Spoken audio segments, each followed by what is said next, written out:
Social মিডিয়ায় এবং dating অ্যাপের মাধ্যমে নিজেকে কো পাইলটের পরিচয় দিয়ে লক্ষ লক্ষ টাকা ও সোনা প্রতারণার অভিযোগে গ্রেফতার হলো সিকিমের এক যুবক। ধৃতের নাম হেমন্ত শর্মা, বয়স প্রায় 30 বছর। জানা গিয়েছে সে সিকিমের প্যাকিয়ং এলাকার বাসিন্দা এবং ব্যাঙ্গালোর এয়ারপোর্টে গ্রাউন্ড স্টাফ হিসেবে কর্মরত ছিল। অভিযোগ, হেমন্ত শর্মা এআই ব্যবহার করে নিজের ছবি এডিট করে পাইলটের পোশাকে সাজিয়ে ইনস্টাগ্রাম ও ডেটিং অ্যাপে প্রোফাইল তৈরি করে। এরপর বিভিন্ন তরুণীকে প্রেমের ফাঁদে ফেলে তাদের বিশ্বাস অর্জন করে অর্থ ও গহনা আত্মসাৎ করত। সূত্রের খবর, এখনো পর্যন্ত অন্তত 300 জন তরুণীর সঙ্গে প্রতারণার অভিযোগ উঠেছে তার বিরুদ্ধে। তারই মধ্যে এক নার্সের থেকে প্রায় 4 গ্রাম সোনা নিয়ে প্রতারণা করার ঘটনাও সামনে এসেছে। অভিযোগের ভিত্তিতে মেডিকেলের আউটপোস্ট থানার পুলিশ তদন্ত শুরু করে এবং অবশেষে 6 মে রাতে শিব মন্দির সংলগ্ন দুর্গা মন্দির এলাকা থেকে হেমন্তকে গ্রেফতার করে। গ্রেফতারের পর অভিযুক্তকে 3 দিনের পুলিশি রিমান্ডে শিলিগুড়ি আদালতে পেশ করা হয়েছে। পুলিশ সূত্রে জানা গিয়েছে, প্রতারণার পদ্ধতি, অর্থ কোথায় লেনদেন হয়েছে ও অন্য কোনো সহযোগী রয়েছে কিনা তা জানার চেষ্টা চলছে।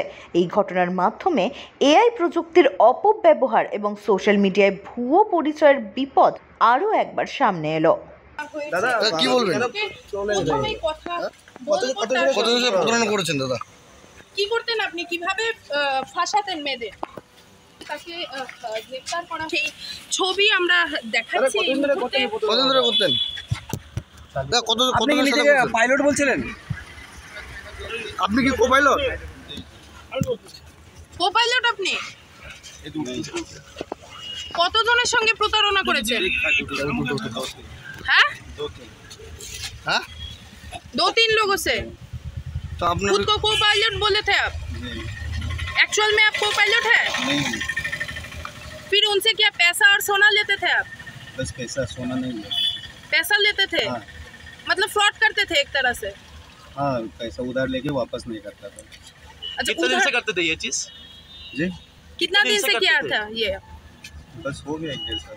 1-1.5 साल से कर रहे हैं? कितना पैसा लगभग सबसे लिए थे आप? किसी से तो 1000, किसी से 1000, किसी से नहीं, 500। टोटल कितना लिए थे?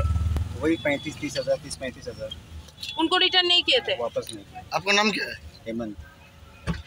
ब्यूरो रिपोर्ट, एक्सपोज वार्ता।